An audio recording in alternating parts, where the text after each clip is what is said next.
오늘 읽을 말씀은 요한복음 13장 21절에서 30절입니다. 예수께서 이 말씀을 하시고 심령이 괴로워 증언하여 이르시되 내가 진실로 진실로 너희에게 이르노니 너희 중 하나가 나를 팔리라 하시니 제자들이 서로 보며 누구에게 대하여 말씀하시는지 의심하더라. 예수의 제자 중 하나 곧 그가 사랑하시는 자가 예수의 품에 의지하여 누웠는지라. 시몬 베드로가 머리짓을 하여 말하되 말씀하신 자가 누구인지 말하라 하니 그가 예수의 가슴에 그대로 의지하여 말하되 주여 누구니이까. 예수께서 대답하시되 내가 떡 한 조각을 적셔다 주는 자가 그니라 하시고 곧 한 조각을 적셔서 가룟 시몬의 아들 유다에게 주시니 조각을 받은 후 곧 사탄이 그 속에 들어간지라. 이에 예수께서 유다에게 이르시되 내가 하는 일을 속히 하라 하시니 이 말씀을 무슨 뜻으로 하셨는지 그 앉은 자 중에 아는 자가 없고 어떤 이들은 유다가 동계를 맡았으므로 명절에 우리가 쓸 물건을 사라 하시는지 혹은 가난한 자들에게 무엇을 주라 하시는 줄로 생각하더라. 유다가 그 조각을 받고 곧 나가니 밤이러라. 할렐루야! 오늘 하루도 말씀으로 시작하시는 사랑하는 모든 성도님들을 주님의 이름으로 축복합니다. 우리는 지금 사순절을 보내고 있습니다. 사순절 기간 동안 고난에서 부활까지 라는 제목으로 예수님의 고난에 대해 이어서 말씀을 전하고 있습니다. 오늘 함께 읽은 본문 앞절을 보면 예수님께서는 십자가에 죽기 전 제자들과 함께 저녁 식사를 하십니다. 우리는 이 식사를 최후의 만찬이라고 부릅니다. 이 최후의 만찬에서 많은 일들이 있었죠. 예수님께서는 제자들의 발을 씻겨 주셨고요. 또 말씀을 가르쳐 주셨고 자신이 죽고 부활할 것을 알려주셨습니다. 그리고 이 식사 자리에 있는 제자 중 한 사람이 예수님을 배신할 것이라는 말씀도 하셨습니다. 그러나 내 빵을 먹는 자가 나를 배반하였다 한 성경 말씀이 이루어질 것이다. 자신과 함께 식사하는 제자 중 하나가 배반할 것이라는 사실을 알고 있는 예수님의 마음이 편하실 수는 없었을 것입니다. 그래서 괴로운 마음으로 한 번 더 말씀하셨습니다. 예수께서 이 말씀을 하시고 심령이 괴로워 증언하여 이르시되 내가 진실로 진실로 너희에게 이르노니 너희 중 하나가 나를 팔리라 하시니. 예수님께서는 이 일이 비유적인 표현이 아니라 정말 예수님께 일어날 것이라고 말씀하신 것입니다. 그런데 왜 예수님께서는 처음부터 가룟 유다가 나를 팔 것이다 라고 꼭 집어 말씀하시지 않고 너희 중에 한 사람이 나를 팔리라 라고 말씀하셨을까요?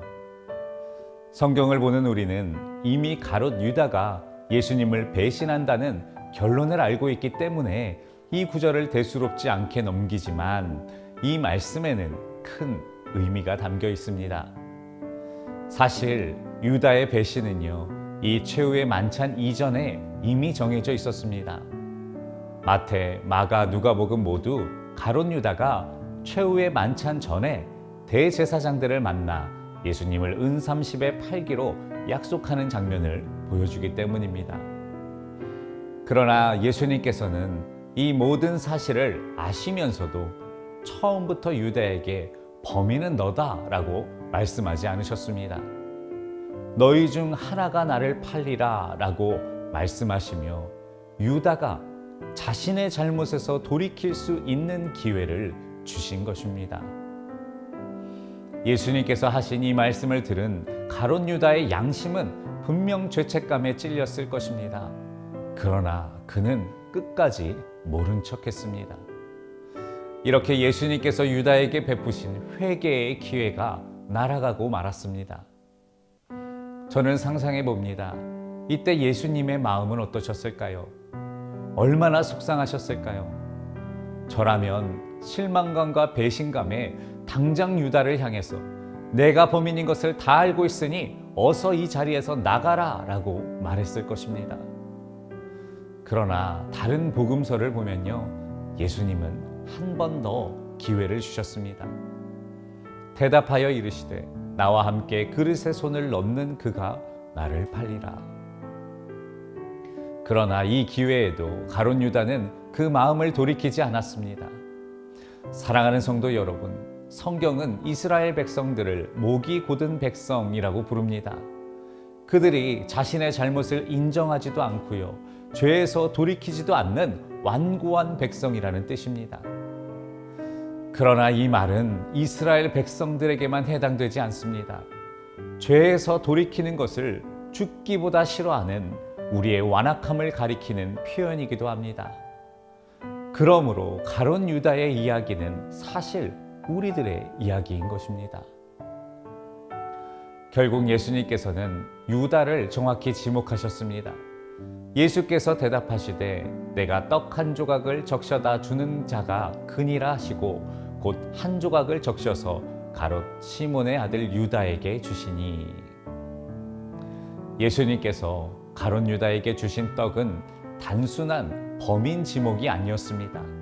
정말 마지막으로 가룟 유다에게 물으신 것입니다. 유다야, 내가 이미 다 알고 있다. 그런데도 너는 나를 버리려고 하느냐? 사랑하는 성도 여러분, 예수님의 이 떡 조각이 우리에게도 주어질 때가 있습니다. 우리가 예수님에 대한 신뢰를 잃어버릴 때, 더 이상 소망으로 살지 않으려고 할 때, 세상의 방법과 거룩한 방법 사이에서 갈등할 때, 이럴 때 주님은 우리에게도 동일하게 물으시는 것입니다. 사랑하는 나의 자녀야, 내가 다 알고 있다. 그런데도 너는 나를 버리려고 하느냐? 조각을 받은 후 곧 사탄이 그 속에 들어간지라. 이에 예수께서 유다에게 이르시되 내가 하는 일을 속히 하라 하시니. 결국 가룟 유다는 예수님께서 주신 마지막 기회마저도 무시했습니다. 마음을 돌이키기 원하시는 예수님을 무시하고요, 사탄, 즉 죄를 선택했습니다. 심지어 이것은요, 예수님을 죽이는 일이었습니다. 사랑하는 성도 여러분, 예수님께서 받으신 고난은 몸의 고난만이 아닙니다. 마음의 고난도 포함됩니다. 우리가 죄에 빠져 예수님을 배신할 때 예수님은 고통받으시는 것입니다. 이런 의미에서 보면 어쩌면 예수님의 고난은 아직 끝나지 않았을지 모릅니다. 왜냐하면 여전히 우리의 목이 곧고 완악하기 때문입니다. 유다를 보고 아파하신 예수님의 마음이 지금 우리를 보고도 똑같이 아파하실 수 있는 것입니다.